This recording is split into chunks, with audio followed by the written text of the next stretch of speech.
So look, seeing as many of you guys are the age of Justin Bieber, I constantly get the question on this channel, Alex, I'm a young 20-something. How do I get rich? How do I make the big bucks? And I can get where this question is coming from because after all, I am the most woke, empty house, billionaire, business advice guy, also with a great body and the #1 seller of Mamba meat on Amazon right now. We're killing it right there. Mamba meat is on fire. You should get some. There's a link below this video. But seriously, asking me this is like asking Tom Brady what it's like to throw a football the wrong way. Asking me this is like asking Amy Schumer what it's like to tell a funny joke. And the answer is, it's not even in the fucking realm of my reality. Okay? I don't even comprehend it. I've been a billionaire since I was 6 years old. That being said, what I want to do in this video is not so much tell you how to get rich, but tell you how to avoid the mistakes that will prevent you from getting rich. What I want to do in this video, and before I get going, look, I know you want me to get to the actual steps, and if you go to about minute 3:34, we'll actually get the steps, but please give me a few minutes to intro this, because if you don't understand how this works, you're not going to understand how to apply it. And by all means, if you don't have 5 minutes of patience, that's great, but if I had known this when I was in my 20s, this would have made me tens of millions, maybe hundreds of more millions of dollars by the time I was 30. I wish someone made this video for me and I'd taken 5 minutes then. So just give it 5 minutes or go watch a cat video. They are pretty cool. They don't have a good ROI. So watch this video instead. It's kind of give you my highlight reel in my 20s that allowed me to become very successful at first, but then it stopped me from becoming way more successful. And I want to cover all the mistakes I made, because if you can avoid these mistakes when you're 20, man, if I avoided these mistakes, I think I'd be worth $100 million right now. Spoiler alert, I'm not actually a billionaire for like the 2 people in the comment section who are like, he's not a billionaire. Jokes. They go over your head.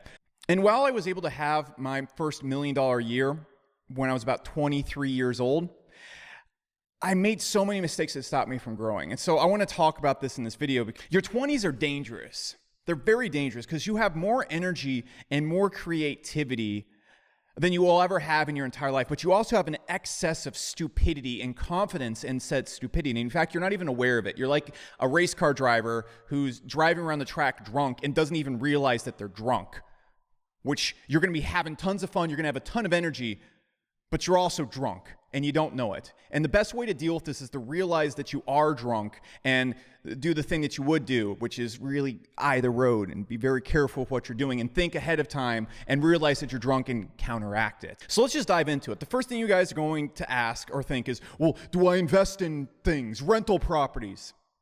No. Look, if you're investing in stuff and you're investing in rental properties, doing all this, you have some form of money mastery already. And I really don't know anybody. People are going to freak out in the comments section. All right, I actually hate the whole strategy of, you don't have much money and you're investing not much money and then you're going to slowly compound it into something that's worthwhile. That's great if you can wait till you're like 45. That's not my strategy though. And the strategy you want to have, and my strategy, is you want to have a wealth trajectory kind of like a professional athlete, not the ones that lose all their money. But you get very competent at making money quickly, and then you reinvest that money, okay? Then you reinvest that money in the stuff that gets to the point that when you want to stop working or when you want to exit a business or something, you still have a good, solid flow of income coming in from investments. That's what you want to do. Okay, so you want to be getting good at making money first. So I want to be very clear about that, because I'm not going to be talking about investing in things. I'm going to be talking about the king of the mistakes you will make instead. And the thing in your 20s that will actually hold you back almost exclusively comes down to scarcity and misunderstanding how money works and how it should be deployed. So let me get into this. See, in your 20s, this really weird thing happens where you have this inverse relationship where you think money is scarce, but time is not. It's a weird thing. And it took me actually hitting my 30s to realize how opposite I viewed this. Let me explain. So when you first start making money in your 20s, whether you have a job or you start your first business and start making a lot of money like I did, my view on money was very scarcity mindset. And what I mean by that is the priority was making money first, because Well, the goal is to make money, right? And every dollar you get in, you want to stockpile it, and you want to increase your profits as much as possible so you can take the money off the table. And so you're very short-sighted with money, and then in turn, you're very short-sighted with your activity. You're always going to be focusing on the things that have the most immediate benefit. And you're going to stick to those habits and avoid taking things that don't generate much money short-term or are the best long-term decisions, because you have this very bad view of how time works. You think you have a ton of time and you can make these long-term decisions, and you'll start being smarter, and you'll start delaying gratification later on. Okay? And it's the complete opposite, actually. And this really stems from the fact that you don't actually have a concept of time yet. Look, you just got out of your high school years if you're in your 20s, and that's equivalent to being high on ecstasy for 8 years and in all sorts. It doesn't make sense. You're insane. So you can't really factor that into how life is. It's just a blur. And you've gotten to that point in your life where things are finally kind of clear and you're thinking, you can see the world. But because you haven't experienced a lot of time in that state, you don't have any understanding that there's other time than right now. And this right now is not infinite. You don't have an excessive amount of it. It's only until you've experienced a lot of this time you realize that, one, there is a future destination and you're going to be living there. Thinking about yourself being 30 is incomprehensible almost. Okay, thinking about I remember I was 21 at a bar one time. My friend's like, yeah, my 27-year-old friend over here, he's visiting. He's really old. Like, I was like, oh, thank God I'll never be that old. And so that's the first thing. And then also, because you haven't experienced a lot of time, you don't really understand how your actions right now affect 10 years from now. When you're 21, your actions at 11 you don't see a connection between them. But when you're 21 and then you're 31, you see a massive connection. And so it's better for you to realize this now instead of getting to 31 and going, oh, and then putting the dots together. See, money is plentiful. You can always get more money. But what you cannot get more of is time. And the experience that time can buy or not buy. And the opportunities that time can buy or not buy. Let me explain it a few different ways. And these are kind of mistakes I made, and I see other 20-year-olds making these mistakes constantly. And it's kind of in different spectrums. There's the entrepreneurs, and there's also the people that are working a job. So one of the number one things that I would always do is you'd hold off to get more experience. You always are waiting for more experience to do that next thing. You see this with people getting jobs. They're thinking, oh, I'm going to work this job for 5 years so I have enough experience. Myself, I always really waited to start a high investment, long-term vision of a company, because I was thinking, well, I need to make a little bit more money. I need to save up a little bit more money to do this. I need to get a little bit more experience in marketing. What you need to understand is you're really going to get the gist of about anything within 6 months of doing it. I'm not saying you're going to master it completely, but you're going to have enough experience where you need to start getting out of your comfort zone. See, what you're going to be really tempted to do is you're going to find something that works in your 20s, and because you don't realize you actually have an extreme limitation on time and you're missing tons of opportunities by not leaving your comfort zone, you're going to become an old dog with an old trick very quickly. You're going to find something that works and you're going to stick to it, whether it's a job or a business model. And you're going to lock yourself into that because you have a scarcity mindset when it comes to money. For example, I was stuck in business models that were generating me $1 to $2 million per year, and I wouldn't get into business models that I really wanted to get into, and long-term were clearly the best choices.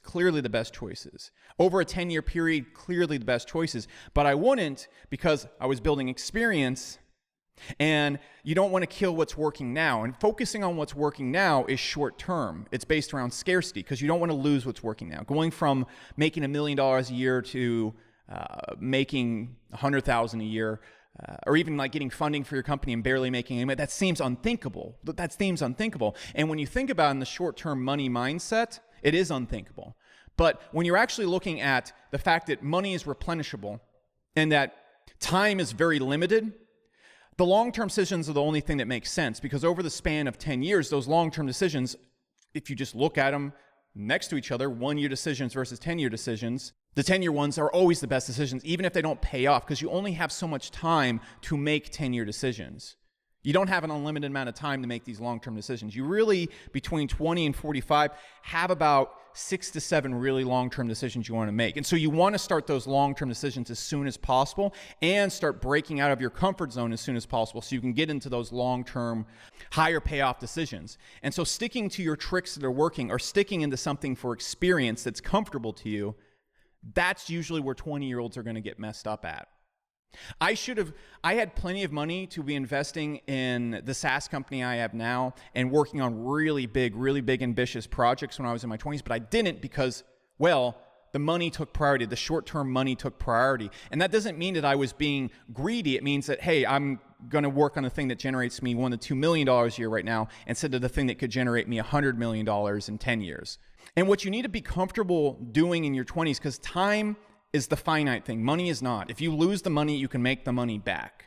You can make the money back, especially if you're constantly pushing your comfort zone and gaining constant new challenging experience. You're going to reach a level of competency when it comes to entrepreneurship and the ability to generate money that even if you lose all your money, you're going to be good at making money in the first place, so you'll be able to make it out. You're not going to have a rock bottom if you are good at what you do. If you gain mastery in what you're doing, you're not going to have those rock bottoms that you're terrified of. And so you need to get comfortable taking those big swings and taking things that might not work out. You should also, one tidbit I'm going to give you is be okay taking extremely crazy swings. One of my big regrets is I had tons of money to burn in my 20s, okay? And I didn't blow all of it, but I also didn't deploy it either. That's the problem with it. And I had money to lose. I had money that I could afford to lose in my 20s. And when I was always going to events or networking with other entrepreneurs, everyone would be talking about Bitcoin, for example. And I knew like, hey, this Bitcoin thing makes sense. I think it could actually grow, but I have a scarcity mindset right now, so I'm not going to put $100,000 into this, even though I could just do that. It wouldn't even affect me. Or I could put $10,000 or $5,000 into something that's high risk, high reward. And because I was so risk averse when it came to money, but so risk accepting when it came to time, you have to understand that when you dedicate your time to something, you're investing that time.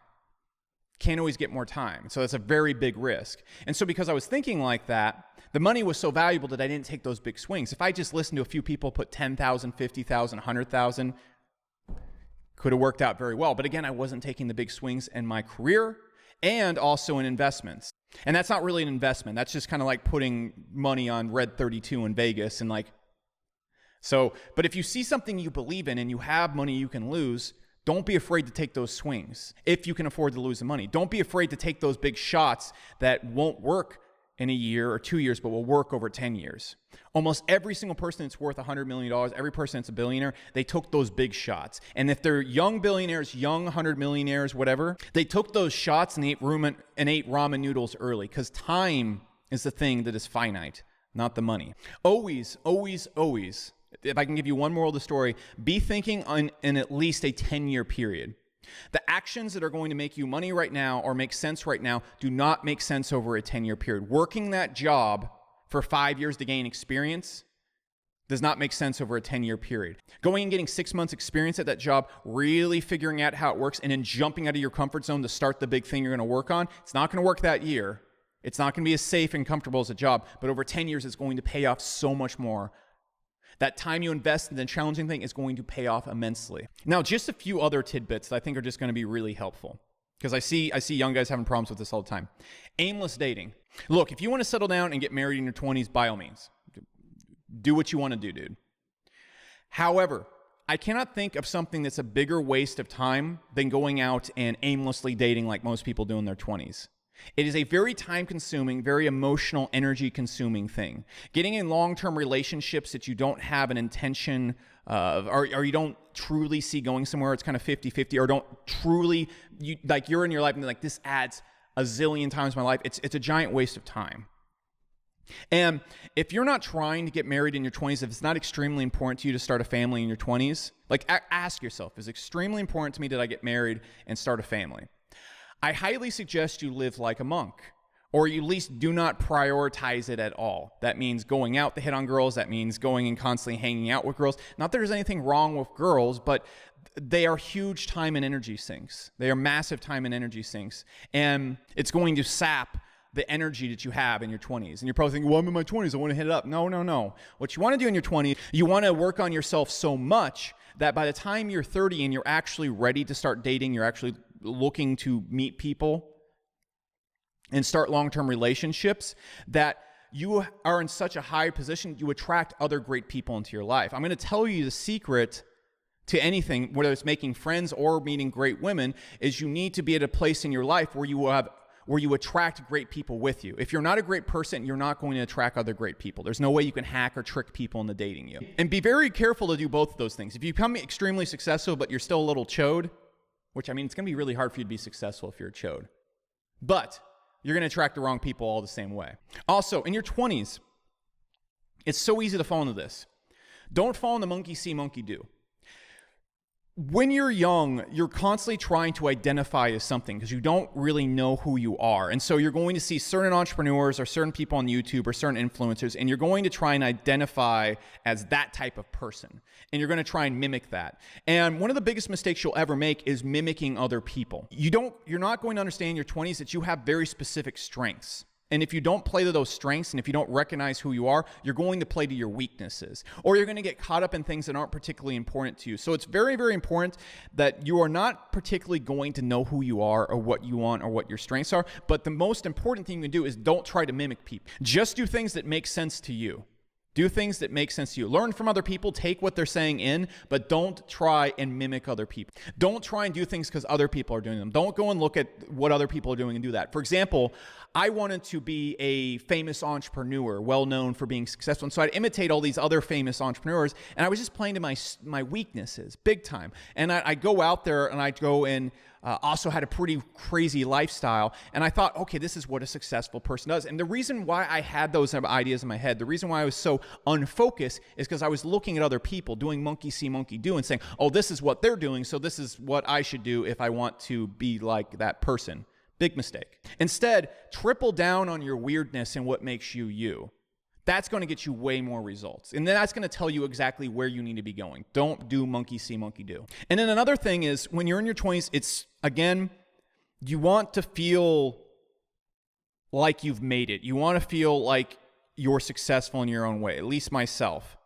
And so one thing you're always going to be tempted to do is you're going to be tempted to hack that system and rig it in your favor. For example, I love my friends. Out of my friend group right now, I think all my friends are going to be super successful, but I'm the most successful person. And when I was in my 20s, I was by far the most successful person in my friend group. And I use that as kind of my meter of success.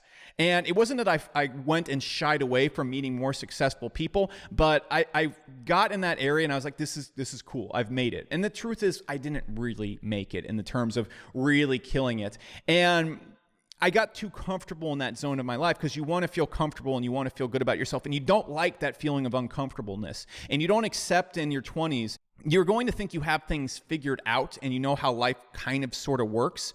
And how you think life works is that you should feel good. And that's not how life works. Feeling good is actually the biggest sign that you're going in the wrong direction.